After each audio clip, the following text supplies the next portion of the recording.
좀 저렴한 게 있고 비싼 게 있는데 나한텐 비싼 거 하라 할 때 있잖아요. 레이저 토닝 10번 했는데 효과 없어요. 그건 효과 없어요 라고 하시는 분들이 있거든요. 기미라고 생각하고 백날 치료하면 아무리 치료해도 사라지지 않아요. 보통 40대 분들이 골프 치고 나서 저 주근깨 생겼어요 하고 오시거든요. 그래서 오늘은 색소 종류별 특징 그리고 저만의 치료법까지 알려드릴 거거든요. 특히 왜 병원마다도 가격이 천차만별이고 같은 병원 내에서도 좀 저렴한 게 있고 비싼 게 있는데 나한텐 비싼 거 하라 할 때 있잖아요. 그 이유까지 쏙쏙히 알려드릴게요. 피디님, 뜬끈없지만 퀴즈 하나 내볼게요. 잡티가 뭔지 정확히 아세요? 아, 잡티요? 그냥 거뭇거뭇한 거 아니에요? 좀 정확한데? 뭐냐면 잡티는 의학 용어는 아니에요. 그냥 이 우리 얼굴에 갈색, 검은색 자국들을 보고 통틀어서 잡티라고 하는 거예요. 기침 나거나 콧물 나면 뭐 바이러스 무슨 종류인지 생각 안 하고 그냥 감기 걸렸다 하잖아요. 그런 거랑 비슷한 거예요. 일단 실제 제가 치료한 환자 사례들을 가지고 설명해 볼게요. 가장 난이도가 낮은 것부터 설명드릴게요. 첫 번째는 주근깨로 요건 치료 난이도 별 1개. 이건 주로 햇빛 노출이 많은 부위에 생기는 작고 동그란 갈색 반점이에요. 대부분 어릴 때부터 생겨서 보통은 성인이 되면 많이 줄어드는데 일부 20, 30대 분들한테 남아있는 경우들이 있어요. 근데 이 주근깨는 닦질 않게 하거나 물리적으로 깎아버리는 레이저만으로도 잘 제거되기 때문에 1, 2회만으로도 충분히 좋아질 수 있어요. 물론 조금 재발하는 경우도 있지만요. 다음은 흑자인데 요건 치료 난이도 별 3개. 보통 40대 분들이 골프 치고 나서 저 주근깨 생겼어요 하고 오시거든요. 근데 그거는 주근깨가 아니라 흑자일 가능성이 높아요. 주근깨보다 흑자는 크기가 좀 더 크고 경계가 뚜렷해요. 흑자는 햇빛에 지속적으로 노출돼서 생기는 일광흑자랑 유전적으로 어릴 때부터 양측에 대칭적으로 쫙 깔리는 흑자증이 있거든요. 특히 얼굴에 쫙 깔리는 흑자증 환자분들한테 혹시 어머니나 아버지 중에 이런 분 없냐 물으시면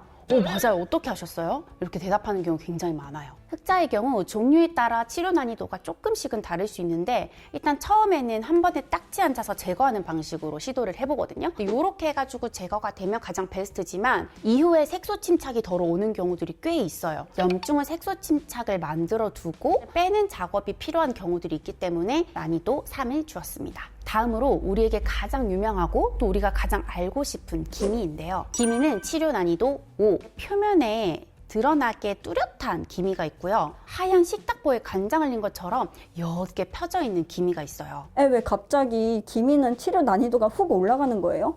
이거에 대해서 제가 좀 더 자세히 설명해 볼게요. 우리 피부를 공장이라고 가정해보면 이 공장에는 멜라닌이라는 색소를 만드는 작은 기계들이 있어요. 잡티라는 거는 이 기계가 일시적으로 자극을 받아서 그냥 한 번 색소를 만든 거거든요.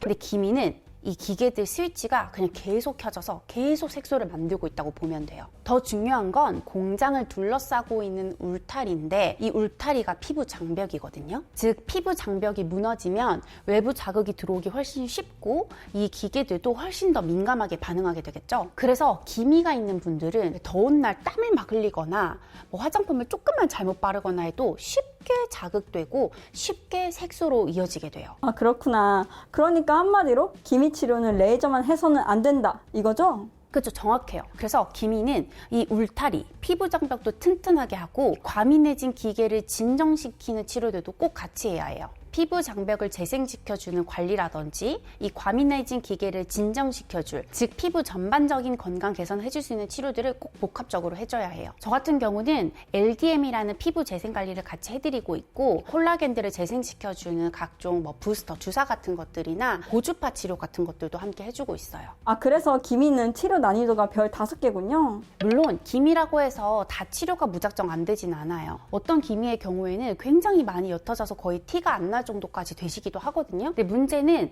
이렇게 티가 안 나게까지 연하게 만들어 놨는데 치료를 중단하면 재발하는 경우들이 많아요. 그래서 기미 치료는 꼭 유지 치료가 필요하다. 마지막으로 생각보다 꽤 흔한데 기미랑 많이 헷갈려 하시는 질환이 있거든요. 바로 에브넘이라는 건데 요건 치료 난이도 별 4개. 한글말로는 후천성 양측성 오타모반이라고 하는 건데요. 이름이 너무 어려운데요? 에브넘? 에브넘 쉽잖아, 에브넘.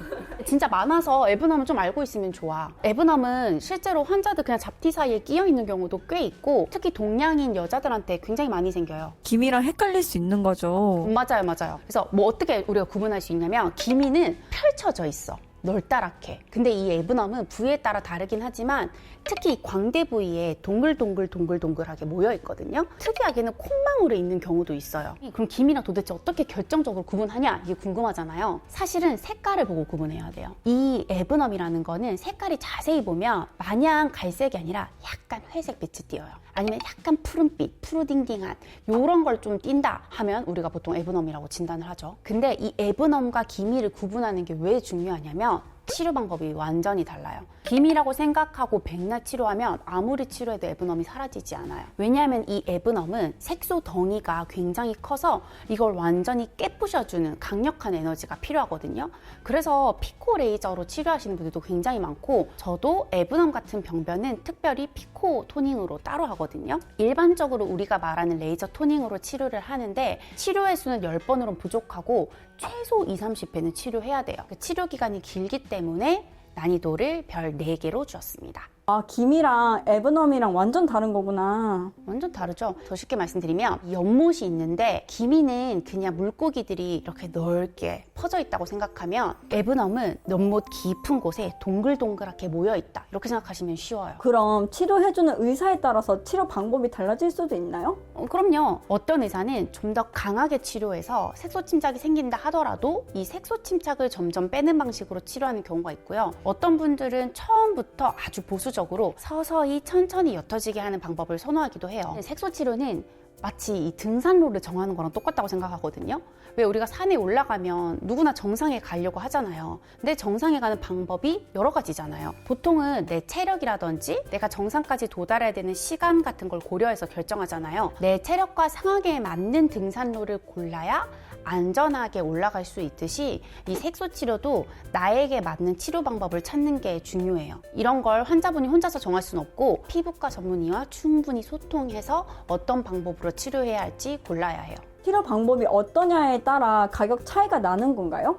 맞아요. 이 가격 차이를 제일 궁금해할 것 같은데, 일단 어떤 잡티를 갖고 있냐, 의사가 이 잡티를 내가 얼마만큼 없애줄 수 있는지 자신감이나 노하우 같은 그 가치가 저는 가격에 1차적으로 묻어져 있다고 생각하거든요. 그리고 2차적으로 한 병원 내에서도 가격 차이가 나는 경우가 있잖아요. 단순히 뭔가 색소를 없애는 치료만 하는 게 아니라 피부 장벽을 튼튼히 하는 관리라든지 아니면은 피부 속에 콜라겐을 채워주는 색소 치료에 도움이 되는 다른 복합적인 치료가 들어갈 때 당연히 가격은 올라갈 수밖에 없죠. 이런 추가적인 치료들이 더 필요한 환자들은 가격이 높아질 수밖에 없는 거예요. 제 환자분들 중에 어떤 분들이 계시냐면 원장님 저 다른 병원에서 이미 레이저 토닝 10번 했는데 효과 없어요. 그건 효과 없어요 라고 하시는 분들이 있거든요. 그건 뭐냐면 피부 장벽 치료라든지 콜라겐 치료 같은 복합적인 치료를 이 사람은 해야지 좋아지는데 그걸 안 하고 토닝만 했기 때문에 효과가 없는 거예요. 비싼 걸 일부러 권하는 게 아니라 필요하기 때문에 권하는 거예요. 그래서 왜 나한테는 왜 이렇게 비싼 거 권유하지? 날 좀 호구 잡아서 이렇게 좀 어떻게 해보려고 하는 거 아닌가? 이렇게 생각할 게 아니라 내가 그런 피부구나 라고 생각해야 돼요. 제가 환자분들한테 항상 말씀드리는 게 있는데, 피부는 우리 역사잖아요. 이걸 내가 평생 가지고 온 거잖아요. 그러니까 한 번만에 생긴 게 아니듯이 한 번만에 없앨 수가 없어요. 그러니까 색소 치료는 100m 달리기가 아니라 마라톤이에요. 그러니까 마라톤에서는 나만의 방법을 찾아서 내 페이스를 계속 유지하면서 가는 게 가장 중요하잖아요. 색소 치료도 그런 방식으로 접근해야 돼요. 같이 잡티 고민을 하시는 분들을 위해 병원을 가기 전 체크할 만한 게 뭐가 있을까요? 지금 기미 잡티로 이 영상을 보시는 분들 중에서 어떤 병원을 가야 할지 궁금하시다면 띄워드리는 이 해당 영상을 보시면 많이 도움되실 거예요. 지금까지 피부가 예뻐지는 10분 피부 텐텐의 피부과 전문의 박혜진이었습니다.